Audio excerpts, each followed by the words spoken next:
que vous pouvez vous présenter? Je me présente, je suis Paul Abirached. J'ai étudié le droit à l'université. Ensuite, j'ai décidé d'enseigner l'éducation à l'environnement dans une école chez les Pères Antonins à Abda. Après 4 ans, j'ai lancé une campagne pour l'éducation à l'environnement au Liban qui s'appelle Terre Liban. Après 7 ans, Terre Liban est devenue une association et en 2012, j'ai fondé avec des amis un réseau des associations qui protègent l'environnement qui s'appelle Lebanon Eco Movement. Ok? Comment doit-se faire le tri des déchets plastiques chez nous? Le tri des déchets, on a décidé avec le ministère de l'Environnement d'utiliser une technique simple. C'est de diviser les déchets à la maison en 3 poubelles. Déjà, on a tous dans nos maisons, on a la poubelle à la cuisine, Oui. on a une poubelle aux toilettes, ou bien à la salle de séjour, ou bien dans les chambres. C'est la même poubelle. Et on ajoute une 3e. Quelles sont ces 3 poubelles? À la cuisine, on jette les déchets organiques, seulement. Aux toilettes, on jette les mouchoirs, à la salle de séjour aussi. Ok?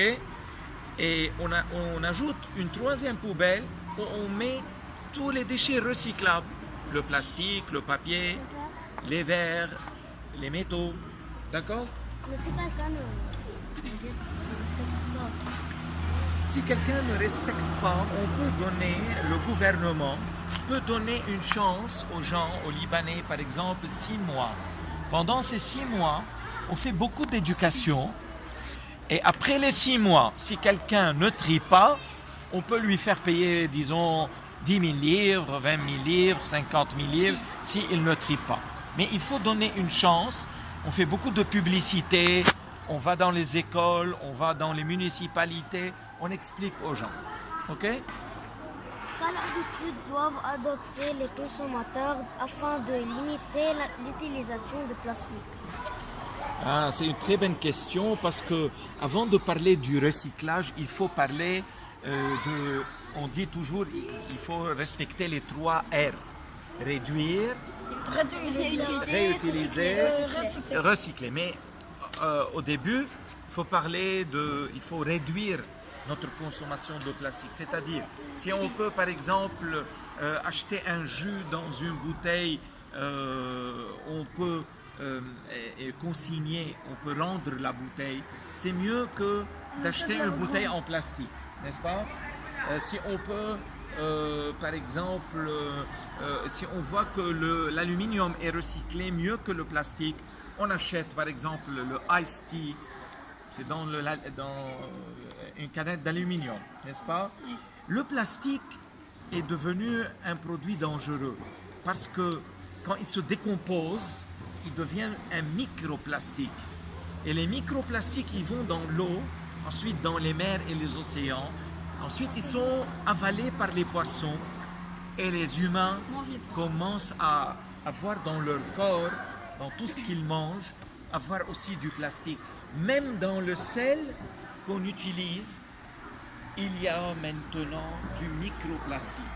C'est pour cela qu'il faut premièrement réduire, réutiliser et autant que possible recycler le plastique et trouver de nouvelles solutions à la place du plastique. Ok? Par exemple, les cotons-tiges. Si on peut choisir du coton-tige fait avec du bois, c'est mieux que de choisir des cotons-tiges avec le plastique qu'on veut. Qu'est-ce qu'un éco-emballage et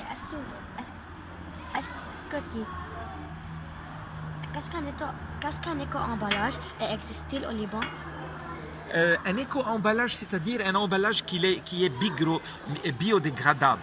Par exemple, si on peut faire, ça a été fait déjà, et il y a au Liban des sacs biodégradables, c'est-à-dire ils se décomposent sans laisser aucune trace. Mais dans la nature, ils sont faits par exemple à partir de l'amidon.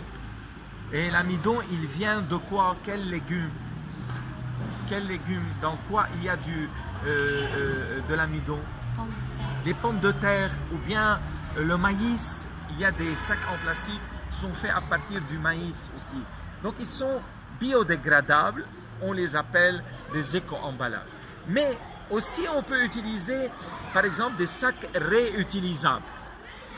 Même le plastique qui est fait avec le pétrole, si on l'utilise plusieurs fois et on le recycle, ça aussi c'est bien. Ok?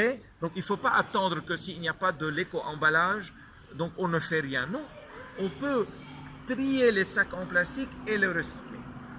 C'est la dernière question? Oui. Existe-t-il un écocentre au Liban? Si oui, comment peut-on les contacter? Akid, oui, il y a au Liban des écocentres dans plusieurs régions. Et on peut vous donner la liste et les numéros quand on va passer à la conférence après. On peut vous donner les numéros de téléphone dans la région, disons, de Beyrouth et du Mont-Liban, qui sont les centres qui ont des camionnettes qui peuvent venir par exemple à l'école pour prendre le papier, le plastique, les métaux, les déchets électroniques, les habits, les jouets. Tout cela peut être réutilisé ou bien recyclé.